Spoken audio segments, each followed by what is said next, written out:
Hola amigos, ¿cómo están? Bienvenidos a La Voz del 21 a través de Perú 21 TV. Soy Carolina Bayona y ahora le vamos a dar el paso a la entrevista. Bueno, la situación carcelaria en el país vecino de Ecuador en realidad es triste, tristísima. Se ha producido un atentado, una masacre, una barbarie en una de las cárceles de Ecuador. ¿Qué sucede? ¿Por qué se llegó a ese extremo? ¿De qué se trata? Porque hasta ahora el gobierno no puede controlar la situación. Lo vamos a conversar con nuestra invitada, quien ya está en línea vía Zoom, con Rebeca Morla, quien es politóloga y consultora ecuatoriana. Aquí le decimos bienvenida, Rebeca. Gracias por tu disposición con Perú 21.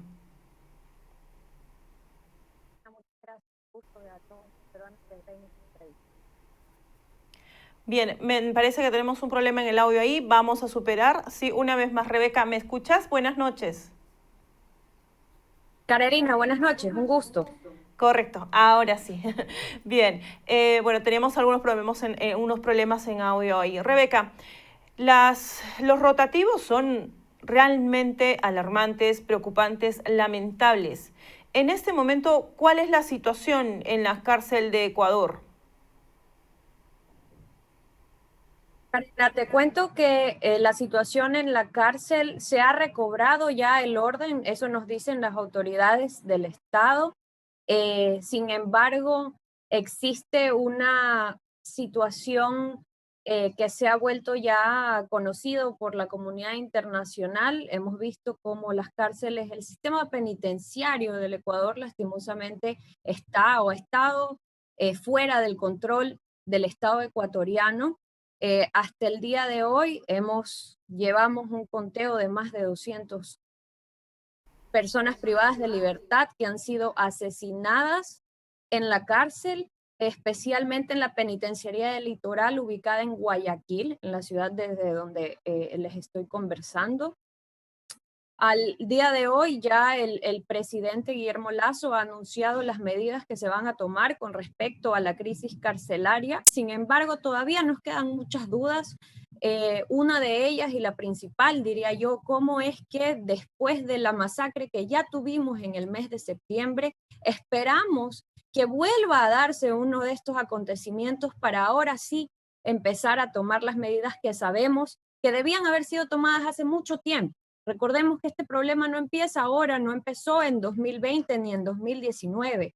Uno de los primeros informes que ya hablaban sobre la crisis carcelaria y sobre lo que sucede dentro de la cárcel, porque no estamos hablando solamente del problema entre las bandas criminales, hablamos también de una infraestructura de corrupción que ha venido funcionando durante muchos años. Las autoridades tienen amplio conocimiento de esto, como les contaba, hay un primer informe ya del año 2006 que hablaba de esta infraestructura de corrupción en la que colaboran desde administradores penitenciarios, guías penitenciarios, funcionarios del Estado, colaborando con los mismos internos, y es así como hemos llegado a la situación que estamos viviendo ahora y que definitivamente se ha tornado incontrolable para el Estado.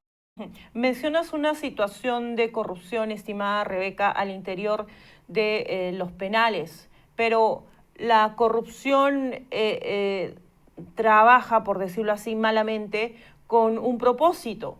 Se ha conocido de que los enfrentamientos, las pugnas, se debe a que bandas de narcotraficantes, cárteles mexicanos están disputando la hegemonía de estas cárceles. Entonces estamos hablando de, cuando hablas de corrupción, de funcionarios que también están trabajando en la línea de cárteles de narcotraficantes.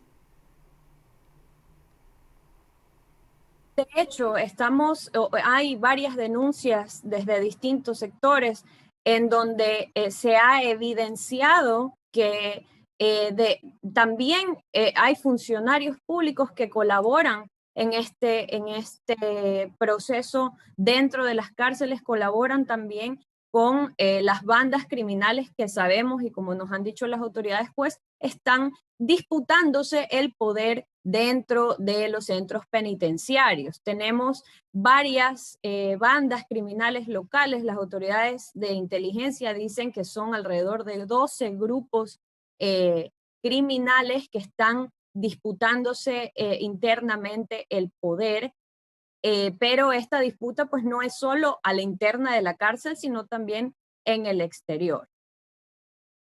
Cuando dices bandas criminales, ¿te refieres a específicamente a qué? ¿A qué se dedican estas bandas criminales? Bueno, tenemos varios grupos, varios de estos grupos. Hay algunos conocidos ya, tenemos grupos criminales como los choneros, los lobos, los tiguerones, que se conoce que colaboran con carteles mexicanos que también pues están disputando el poder y la distribución de estupefacientes dentro y fuera de Guayaquil. Recordemos que Guayaquil es un puerto, por ende es un punto importante en esta red de distribución que opera o que utilizan, mejor dicho, estas bandas para el narcotráfico. Ujú. Entonces son cárteles mexicanos dedicados al narcotráfico que han hecho de Ecuador un lugar de acopio.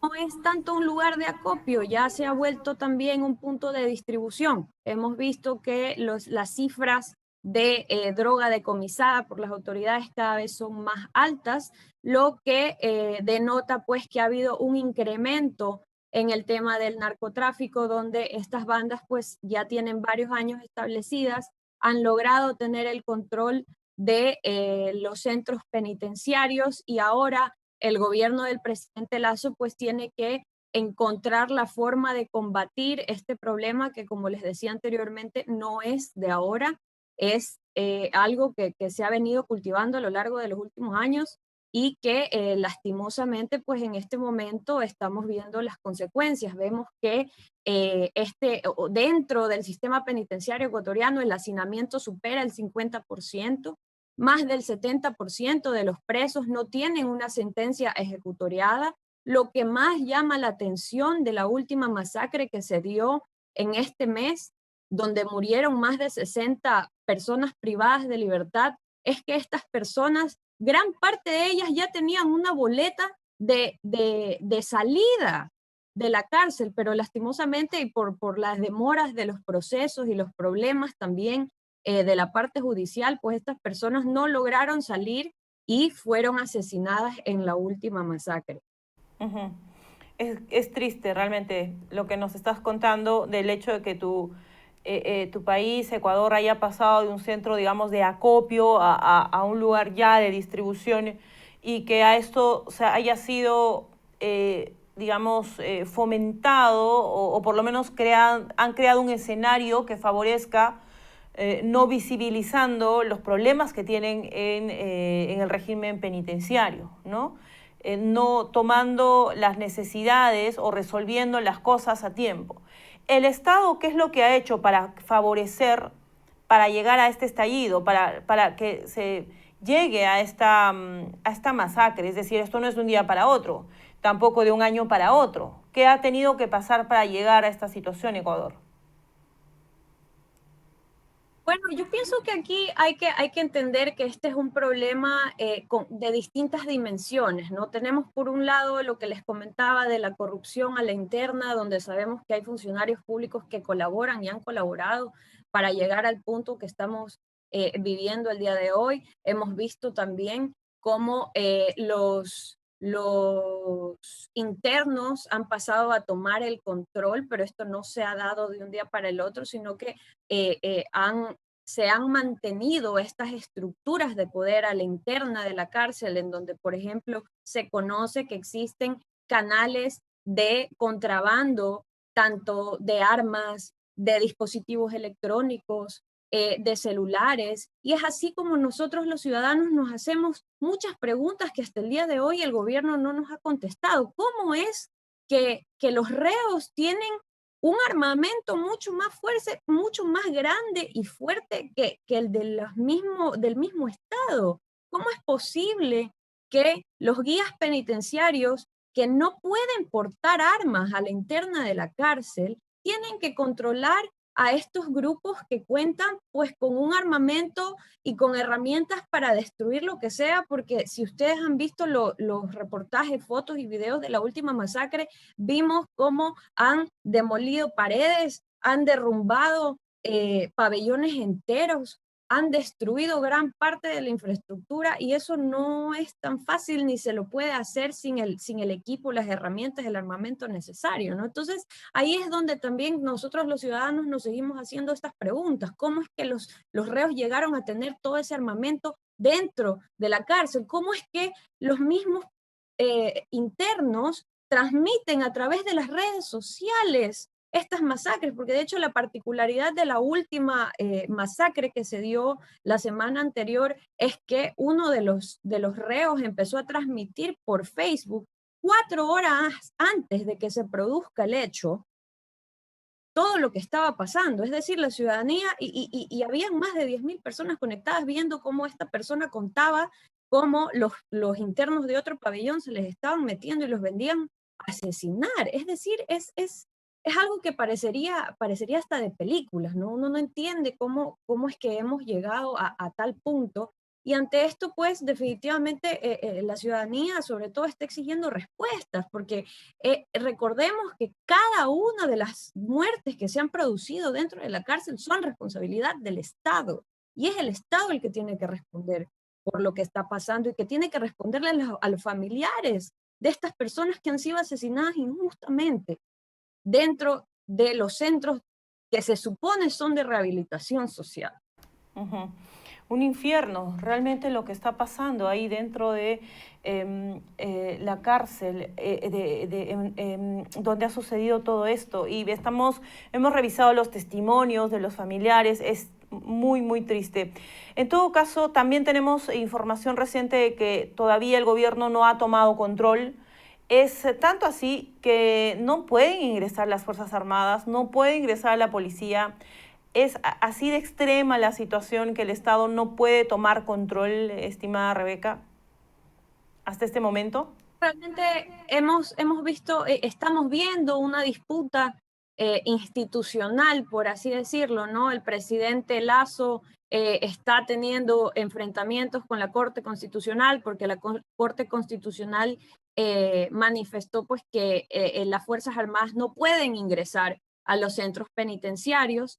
Por ende, nos mantendremos o nos mantendría esto en el mismo estado en el que estamos, dado que las fuerzas del orden definitivamente no tienen el armamento necesario para enfrentar a las bandas delincuenciales que tienen el control de los centros penitenciarios. El presidente igual ya ha anunciado que se enviará un proyecto de ley de defensa ciudadana a la Asamblea Nacional, que se promoverán distintas reformas en la legislación para que las fuerzas del orden de hecho puedan combatir esta guerra, ¿no? que se ha convertido a la interna de los centros penitenciarios y donde el enemigo definitivamente está armado hasta los dientes, tiene un poder enorme dentro de las cárceles y lo vemos claramente cómo las bandas delincuenciales han superado a las fuerzas del orden lastimosamente y esperamos que se le pueda dar la vuelta, ¿no? Termino con esto. El gobierno ha indicado que tiene que ver con terrorismo, ¿no? La masacre en cárcel de Ecuador sería un acto de terrorismo, es lo que ha dicho la presidencia. ¿Crees que esto está dentro de lo real, de lo cierto?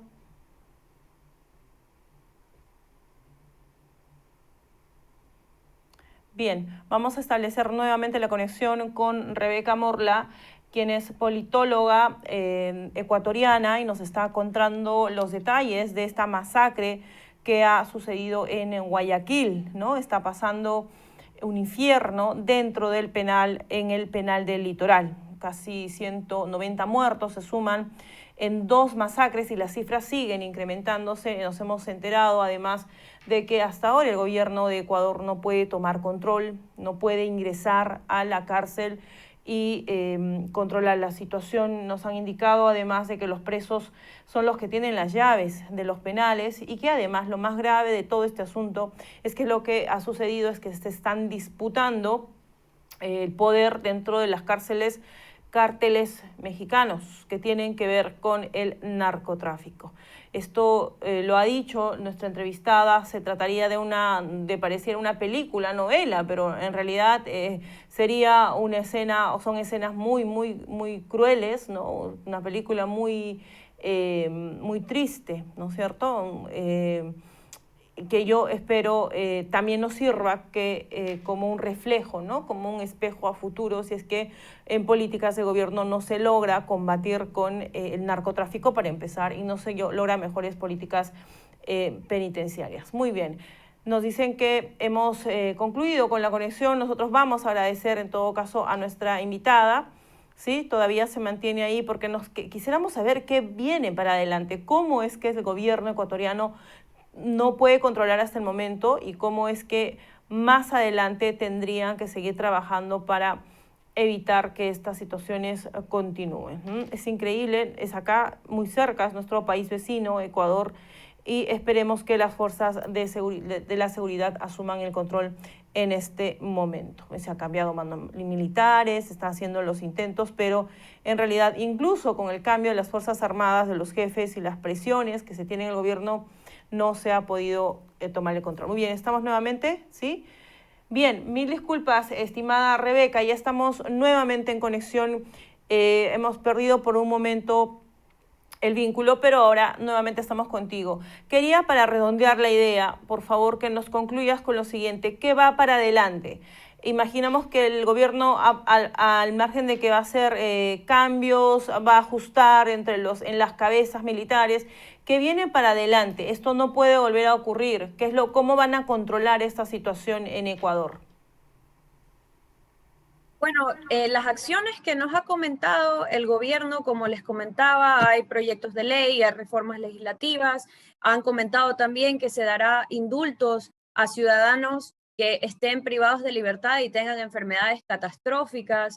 La Fiscalía también se ha comprometido a acelerar los procesos de investigación para que los ciudadanos privados de libertad que ya que no tengan sentencia ejecutoriada o que de hecho ya tengan una boleta de salida puedan pues también salir y así ir contribuyendo a que el hacinamiento a la interna de las cárceles disminuya. Sin embargo, esto es algo que va a tomar tiempo, es un problema que, como les contaba, tiene tantas dimensiones que no se va a poder solucionar tan rápido como quisiéramos. Sin embargo, los ciudadanos estamos pues a la espera y sobre todo buscando que el Estado nos garantice esa seguridad que le corresponde y que es su responsabilidad, ¿no? ¿Y cómo ha reaccionado la oposición? ¿Cómo ha reaccionado Rafael Correa? Bueno, hemos visto por parte de distintos actores políticos varias reacciones, ¿no? Sin embargo, yo creo que existe un consenso en que necesitamos tomar acciones inmediatas, necesitamos respuestas por parte del gobierno, a pesar de que este no es un problema que ha creado el gobierno del presidente Lazo, lastimosamente les toca la parte más difícil que es resolverlo y hemos visto que no se ha responsabilizado como debería, a mi criterio, además, el gobierno nacional por estas últimas masacres que sí entran dentro de su competencia y de sus funciones. He visto además a varios voceros del partido de gobierno que siguen escudándose en que este es un problema que no lo creó el gobierno actual. Sin embargo, no podemos seguir culpando a gobiernos anteriores, sino que necesitamos respuestas, necesitamos acciones concretas, necesitamos soluciones y que el Estado ecuatoriano le garantice al ciudadano lo primordial, la principal responsabilidad del Estado, que es la seguridad del ciudadano. Muy bien, eso hay que recalcarlo. Por favor, permíteme solo una pregunta más porque teniéndote aquí con nosotros, queremos aprovechar porque tu lectura es importante y tu parecer, tu opinión, tu información es relevante para nosotros. ¿Existen conexiones internacionales de estos cárteles mexicanos, de estas bandas criminales como lo has llevado? ¿Hay conexiones internacionales? ¿Hay algo detrás de esta aparente disputa por el poder nada más? ¿Hay algo más? Bueno, según la información que tenemos, esto es una disputa entre dos cárteles mexicanos han señalado al cártel de Sinaloa y al cártel de Jalisco Nueva Generación como los principales grupos que están disputándose el poder a través de bandas locales que son quienes están pues al mando de las cárceles ecuatorianas. Muy bien, esperemos que el Estado tome orden y bueno, haga presencia en este momento que ya ha sucedido lo peor, pero que piense más adelante también. No puede ser que, hermano país de Ecuador, esté viviendo en esta angustia. Imaginemos que para ustedes es triste lo que está sucediendo. Rebeca, muchísimas gracias. Algo que desees agregar, te escuchamos atentamente. Solo como ciudadana realmente espero que el Estado tome las medidas, que el gobierno actual tome medidas que otros gobiernos definitivamente no quisieron tomar y que nos traiga las soluciones que necesitamos y la justicia para todos aquellos que han muerto injustamente en manos de estos criminales. Vamos a estar atentos. Muchísimas gracias. Un fuerte abrazo para ti. Desde aquí te mandamos mucha fuerza y a través de ti, por favor, para todos nuestros hermanos ecuatorianos y esperemos que esta tristeza, esta indignación la canalicen, levantando la voz al gobierno, ¿no? Tantos años han pasado y cómo es posible que hayan dejado que esta debacle se produzca con tantas muertes, gente inocente en realidad, y sus familias, ¿no? Que no dejan de llorarlos, que no dejan de pedir y mostrar su tristeza a través de las redes sociales. Hasta acá lo seguimos también en esta situación. Muchas gracias, Rebeca. Gracias a ustedes. Un abrazo. Un abrazo. Muy bien, amigos de La Voz del 21, a través de Perú 21 TV, hemos estado con una voz también que ahora nos refleja desde Ecuador, nos cuenta la situación, nos muestra esas escenas en esta narración tristísima con esta sangrienta situación en Guayaquil. No hay una cifra, en realidad no hay una cifra, lo que se vive ahí es un infierno. Y en este momento que estamos terminando esta entrevista, que estamos haciendo el recuento de los hechos con nuestra entrevistada, todavía no se toma control. Entonces, ¿cómo es que ha llegado a esta situación el país vecino? ¿Cómo es que además se puede controlar el narcotráfico? No solamente trae el vicio, ¿no? Sino que trae violencia, trae muerte, trae destrucción. Eso tenemos que tenerlo bastante claro. Muy bien, amigos, nosotros volvemos en cualquier momento. Buenas noches, permiso.